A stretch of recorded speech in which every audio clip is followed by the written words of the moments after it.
Oi pessoal, meu nome é Rafael Abud do projeto Educação Inclusiva e hoje eu estou aqui para falar com vocês sobre um problema que eu ouvi muito nas universidades onde eu ensinei e ainda ouço hoje em dia com as pessoas que eu converso na internet, que é o seguinte: professor, eu não consigo tirar o problema do papel, ou seja, eu vejo o problema, mas eu não consigo passar ele para o computador. E aí, eu te digo que você está em um desses três grupos que eu vou falar agora. Ou você não entende o problema que lhe é passado, ou você entende o problema e não consegue criar os passos para passar para o computador, ou então você entende o problema, consegue criar os passos, mas você não consegue criar o código. Se você não entende o problema, você tem que conversar com a pessoa que te passou esse problema, com o seu professor, ou com o seu colega que te pediu para resolver o problema, ou com quem te passou a questão. Se você pegou a questão na internet, procure conversar com um colega seu, com o seu professor.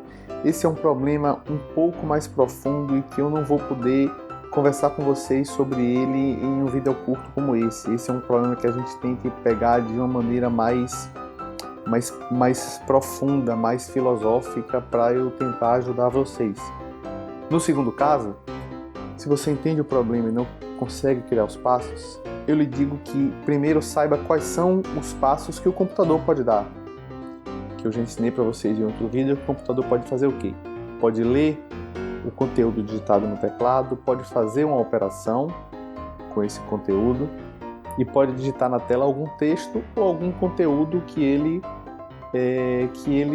operacionalizou, algum conteúdo que foi resultado de uma operação que ele fez, de algum teste que ele fez. Então, é isso que ele pode fazer. Então, se ele pode ler do teclado, fazer a operação, mostrar o resultado da operação ou texto na tela.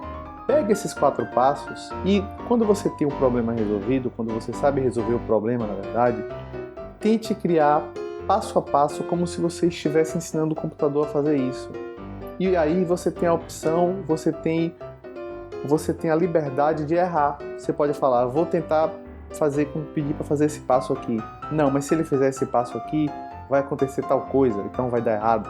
Então comece a fazer testes com essas 4 coisas que o computador pode fazer. Comece a falar, nesse momento ele tem que ler o que está no teclado? Não, mas ele já leu, então ele tem que fazer uma operação aqui agora. Que operação que ele tem que fazer? Ele vai ter que fazer a operação de somar por conta disso, disso e daquilo. Então você começa a fazer o jogo com essas 4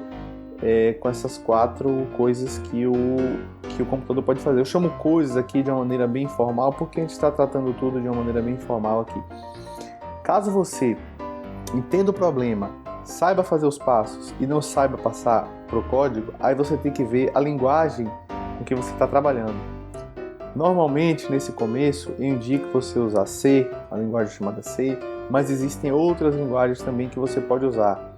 No meu começo, há muito tempo, há quase 15 anos, eu usei Pascal, que também é uma linguagem boa para começar, mas que também já não é muito mais usada. Hoje em dia é usada para fins acadêmicos, mas depois você passa a não usar mais na sua vida profissional ou em qualquer coisa que você vai fazer depois com a programação de computadores. Então eu indico você olhar para a linguagem de programação.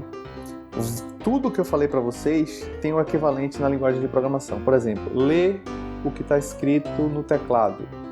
Qualquer linguagem de programação tem alguma coisa relacionada a isso. Ele tem o comando para ler o que foi no teclado. Então veja sempre o que você fez, procure sempre o equivalente na linguagem de programação. Então você vai no Google e coloca como ler algo no teclado em linguagem C, por exemplo. Então você vai começando a fazer essa ponte. Tem algumas linguagens que tem algumas nuances, alguns detalhes, como C, por exemplo, que você não bota simplesmente ler o que foi digitado no teclado. Você tem que colocar outras informações, como por exemplo, se vai ser um texto ou se vai ser um número.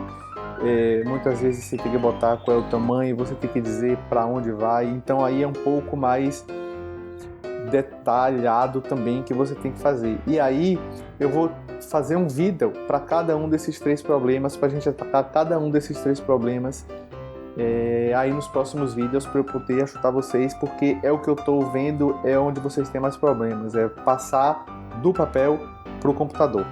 Pessoal, se inscrevam no meu canal no YouTube, curtam minha fanpage no Facebook e me sigam no Instagram e no Twitter. Um abraço, pessoal. Tchau, tchau.